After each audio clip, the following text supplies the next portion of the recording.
Nos vamos con Nuba de viaje. Ah, bueno, que me A dices Vietnam. Charlie, que me dices cada cosa que yo me quedo un poco... Con Nuba, pues nos vamos a Vietnam. Venga. Uy, qué fantástico.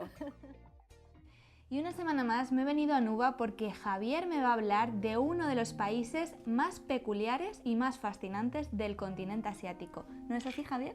Sí, bueno, la verdad es que Vietnam es uno de los países más importantes de todo lo que es el sudeste asiático, es un gran país y es muy importante que en los últimos años pues, ha ido siendo cada vez más importante o teniendo más importancia a nivel de turismo, porque es un país que tiene muchísimo para ofrecer, desde zonas con mucho contraste campesino a mucha naturaleza, mucho paisaje de naturaleza, la gente, es decir, hace un destino pues, que mezclándolo con una batidora pues, queda algo maravilloso y fascinante que los clientes vuelven encantados.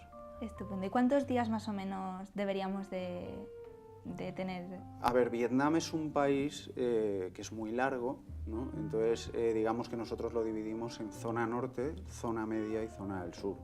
Lo puedes hacer todo el tiempo que quieras, ¿no? Porque es un país pues, bastante grande que además puedes hacer extensiones, pero yo estaría hablando pues, de unos 14 días, 13 días para quedarte ya pues, con una buena sensación de haber ido a Vietnam. Lógicamente cuando hay menos días, porque hoy en día es más complicado disponer de más fechas, de más días para viajar, pues entonces tratamos de coger lo más importante o lo más característico del país. Pero yo creo que en 12, 13, 14 días te quedas con una buena imagen. Y la cultura totalmente diferente a la que... Sí, de hecho, una de las partes, lo más bonito del sudeste asiático es la gente. Es decir, te encuentras primero por el caos de las ciudades, de la gente, el movimiento, los tuk-tuk, que son los motocarros que se mueven de un lado a otro, casi haciendo carreras.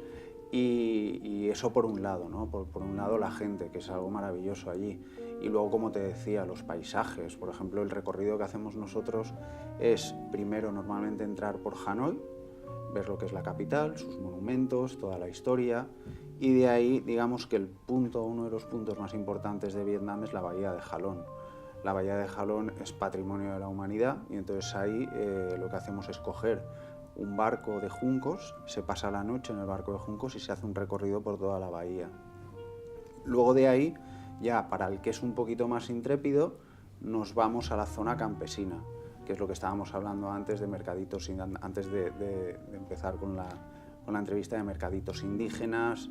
Y bueno, la verdad es que es una maravilla, ¿por qué? Pues porque ya te metes en un poco la imagen de los campos de arroz, de los indígenas, que toda la artesanía que van haciendo en sus poblados las bajan al mercado para venderlas. Bueno, y es algo totalmente distinto de lo que es el Vietnam que vas a ver en las ciudades.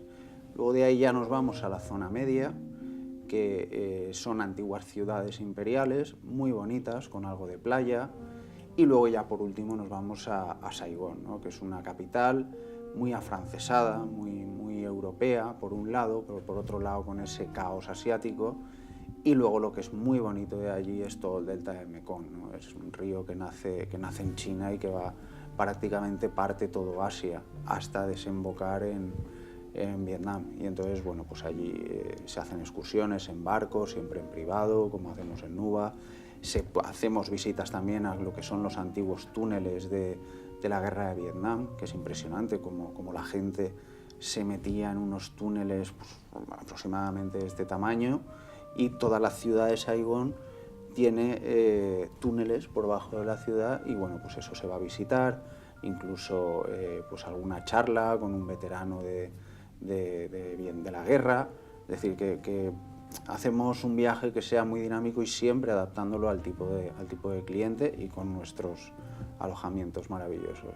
Pues ya habéis visto Vietnam, qué país más curioso y más fantástico. Yo lo de los mercadillos indígenas no me lo quiero perder, así que voy a hablar con Javier y que me vaya diciendo más cositas porque yo creo que me voy a Vietnam.